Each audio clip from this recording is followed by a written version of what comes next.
Shalom Bapak Ibu, saudara-saudara sekalian. Salam damai sejahtera bagi kita dimanapun berada. Hari ini yang menjadi renungan kita ialah percaya walau tidak melihat. Terambil dari Yohanes 20 ayat yang ke-25. Demikian bunyi firman Tuhan. Maka kata murid-murid yang lain itu kepadanya, kami telah melihat Tuhan. Tapi Thomas berkata kepada mereka, sebelum aku melihat bekas paku pada tangannya, dan sebelum aku mencucukkan jariku ke dalam bekas paku itu, dan mencucukkan tanganku ke dalam lambungnya, sekali-kali aku tidak akan percaya. Itulah pernyataan Thomas, Bapak Ibu Saudara. Saat Yesus mati, lalu dikuburkan, maka hal itu sangat menghancurkan hati seluruh murid-muridnya. Yesus yang mereka harapkan, yang mereka impikan, dan sudah ada di depan mata, dan tanda-tanda bahwa Yesus ini adalah sosok yang akan dapat mengubah bangsa mereka terlihat dari tanda-tanda ajaib yang dapat dilakukannya. Mereka sangat berharap Yesus ini bisa menjadi sesuatu yang dapat mengubah kehidupan mereka. Tapi ternyata Bapak Ibu Saudara, Yesus ditangkap, dianiaya, disiksa, disalibkan, dan bahkan mati, Bapak Ibu Saudara. Maka kematian itu mematikan seluruh harapan mereka. Itu sebabnya ketika Yesus bangkit dari kubur, lalu menampakkan diri ke beberapa murid, dan murid yang telah melihat Yesus menampakkan diri kepada mereka itu berkata kepada murid-muridnya, kami telah melihat Tuhan, kami telah melihat Yesus, kami telah melihat kebangkitan Yesus. Tapi Thomas berkata, sekali-kali saya tidak akan percaya sebelum saya melihat. Bapak Ibu Saudara, ketidakpercayaan Thomas, ketidakyakinan Thomas di ayat yang ke-26 sampai 29 itu berubah, Bapak Ibu Saudara, setelah Yesus menampakkan diri kepadanya. Di ayat yang ke-26 demikian bunyi firman Tuhan. 8 hari kemudian murid-murid Yesus berada kembali dalam rumah itu, dan Thomas bersama-sama dengan mereka.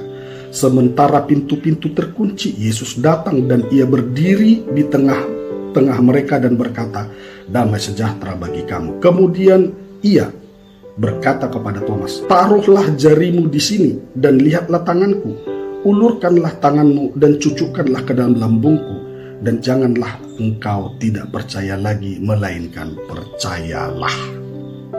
Maka seketika itu juga Thomas berubah, Bapak Ibu Saudara. Yang tadinya tidak percaya, tadinya tidak yakin Yesus bangkit, tadinya tidak yakin Yesus menampakkan diri, sekarang ia percaya. Bahkan Thomas berkata di ayat yang ke-28, ya Tuhanku dan Allahku. Thomas memberikan pengakuan yang lengkap secara eksplisit yang menunjukkan bahwa Yesus itu ialah Tuhan dan Allah. Dan ketika Thomas berkata, ya Tuhanku dan Allahku, Yesus tidak berkata, oh tidak, saya bukan Tuhan, saya bukan Allah. Yesus tidak menyanggah itu. Karena apa yang dikatakan Thomas itu adalah kebenaran. Bahkan di ayat yang ke-29, kata Yesus kepadanya, karena engkau telah melihat aku, maka engkau percaya. Jadi perkataan Thomas, ya Tuhanku dan Allahku, itu bukan sesuatu yang keliru.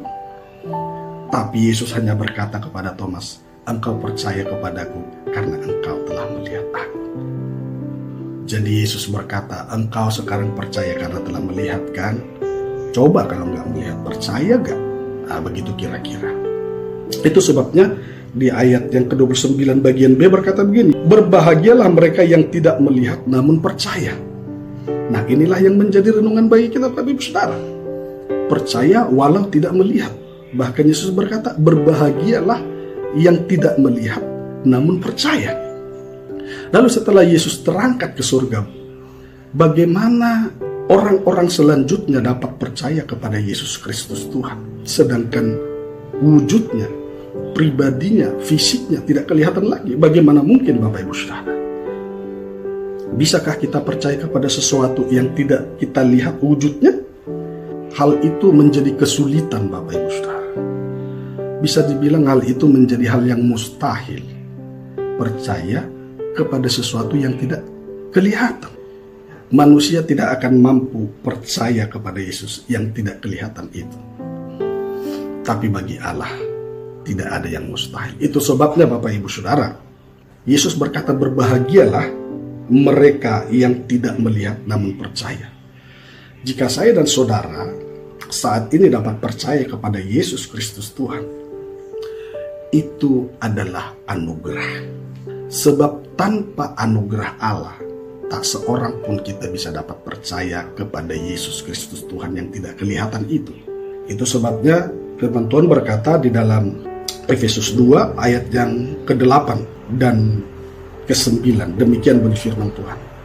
Sebab karena kasih karunia kamu diselamatkan oleh iman. Oke? Jadi kita diselamatkan oleh kasih Allah. Bagaimana cara Allah menyatakan kasihnya? Dengan mengaruniakan iman. Iman kepada siapa? Iman percaya kepada Yesus Kristus Tuhan. Dan dikatakan di situ, itu bukan hasil usahamu, tetapi pemberian Allah. Itu bukan hasil pekerjaanmu. Jangan ada orang yang memegahkan diri.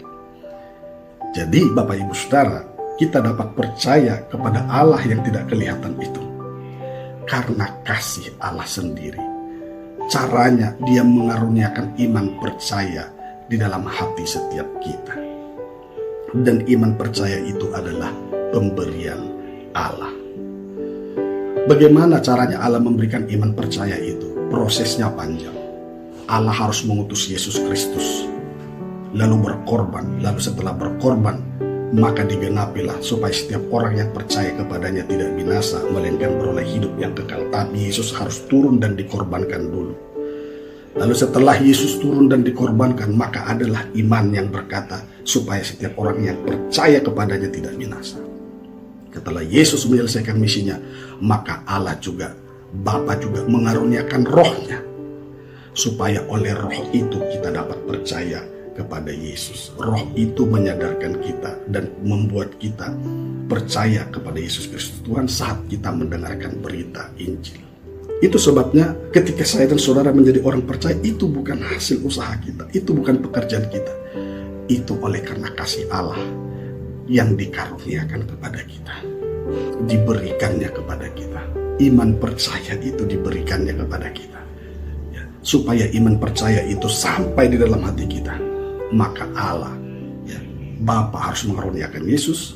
Yesus harus berkorban. Setelah berkorban, maka Allah Bapa juga harus mengaruniakan rohnya, supaya oleh rohnya itu ketika kita mendengarkan berita Injil, kita percaya kepada Yesus Kristus Tuhan. Ya. Apa yang tidak mungkin bagi manusia, tidak mungkin bisa percaya kepada Allah yang tidak kelihatan itu, Allah menjadikannya menjadi mungkin. Itu sebabnya Bapak Ibu Saudara, Yesus berkata berbahagialah orang yang tidak melihat namun percaya.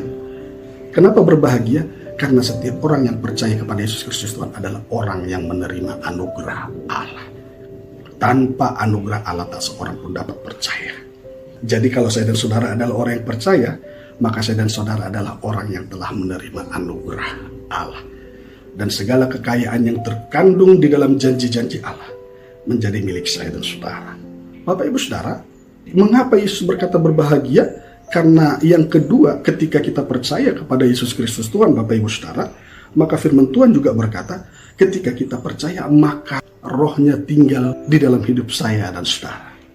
Allah menyertai kita senantiasa oleh rohnya yang tinggal di dalam hidup kita, yang hidup bersama dengan kita. Saat kita percaya, maka Allah yang luar biasa itu tinggal bersama dengan kita, menyertai kita senantiasa. Jika Yesus hidup di dalam zamannya, ya, maka Yesus itu akan terhalang menolong semua manusia. Jika Yesus ada di kota A, jika kita ada di kota B dan membutuhkan Yesus menolong kita, maka akan terhalang oleh waktu. Kita perlu memberi kabar dulu, menunggu Yesus datang dulu. Itu sebabnya ketika Lazarus sakit, lalu Maria dan Marta mengirim surat kepada Yesus. Ketika Yesus tidak datang tepat pada waktunya, maka Lazarus saudaranya mati. Karena apa? Karena ada yang menghalangi, ya, jarak dan waktu. Tapi ketika kita menjadi orang percaya, rohnya tinggal di dalam hidup saya dan saudara, maka tidak ada lagi yang membatasi kehadiran Allah dalam hidup kita. Dia senantiasa ada di dalam hidup kita. Itu sebabnya kita senantiasa bisa datang kepadanya. Kita datang berbicara, menyampaikan segala sesuatunya, berseru, memohon, minta tolong kepadanya, mengandalkannya. Tidak ada lagi yang membatasi.